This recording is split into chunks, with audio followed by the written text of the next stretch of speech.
we're back here. Now we want to talk about these cooperatives, because it's quite interesting when you mention the word cooperative. All of a sudden we have circles flicking in our minds, and we remember famous circles. Maybe they have swindled some money from their members, or their members are rioting, and it's not a good picture. It's not a good mental picture rather. But we want to discuss cooperatives in a sense of cooperation amongst people. You come together, you gang up together, and you start a business. You have high chances of succeeding, and that's why I'm joined by Christian Wilcox, who is the chief of party, and there is something new that you introduced recently. It's called Clear. That's right. Yeah, so clarify for us. So recently, in fact, just last week, we launched the USAID-funded Cooperative Leadership, Engagement, Advocacy, and Research program. It's called Clear. We want to make it more clear to people what cooperatives are and what they can be for Kenya. So this is a program which is funded by the Cooperative Development Program, and it has 3 major pillars that we'll be following for the next 5 years. Those pillars include policy and legislation. They include cooperative development, so enhancing the performance of cooperative businesses in Kenya. And then probably our most important pillar is our methodology, which is a signature USAID methodology called collaboration, learning, and adaptation, which is also accompanied by a research program. So even before we go into the details in regards to those pillars of the Clear program, just clarify for us, because as I started off, there's the issue of cooperatives being equated to circles in our country. That's right. Clarify for us.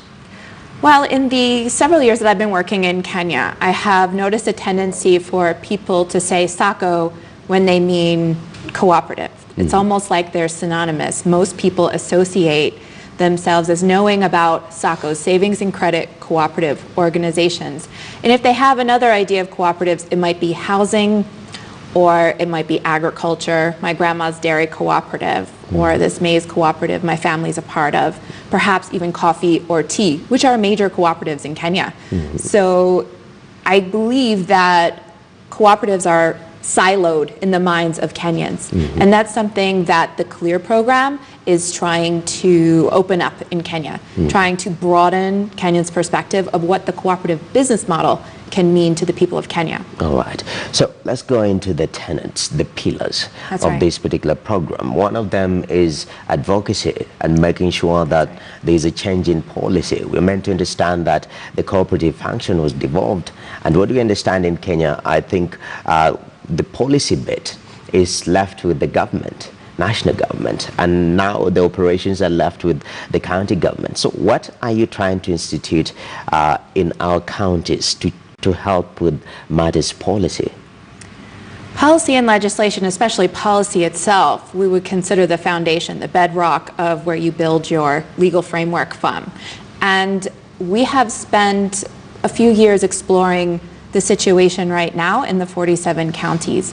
And from what we understand, very few counties have actually a gazetted law on cooperatives.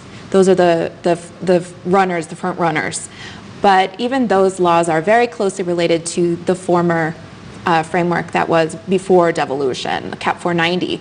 So what we are trying to assist up to 25 counties with is formulating their own policy. How do they see cooperatives in their counties? How do they tailor it to the needs of their people and within their economic policies and aspirations for their county? So what does that look like, and how can we help them formulate that legislation and hopefully get it gazetted? Okay. Then there's the issue of, making sure that our cooperatives are operating optimally, making sure that they are running efficiently. Are there programs that maybe you take these cooperatives through to make sure that they are properly equipped to be able to function optimally? Absolutely. We are working primarily with service, urban worker-owner cooperatives, but also with other cooperatives across the country. Our technical specialists have a package of support that we offer It has 5 key dimensions. So we start with governance, of course, because cooperatives really need experience with good governance. We also work with the management. Sometimes cooperative governance and the management are one and the same. That's okay, especially when you're starting out. But hopefully, eventually, you'd like to separate those 2 functions. Of course, whatever service they provide or whatever they produce needs to be honed, and they need to know how to market that product or service. And finally, we work with the members, because the members are the owners and they're the ones that can affect change and ultimately are responsible for the success through the governance of that cooperative.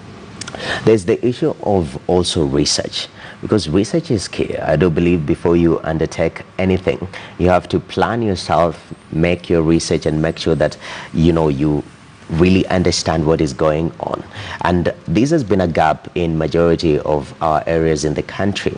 Even recently, our higher education institutions were being urged to engage more in research, which do require funds and whatnot. So in the world of cooperative businesses, how key is research, and are you also helping in that with this particular new program?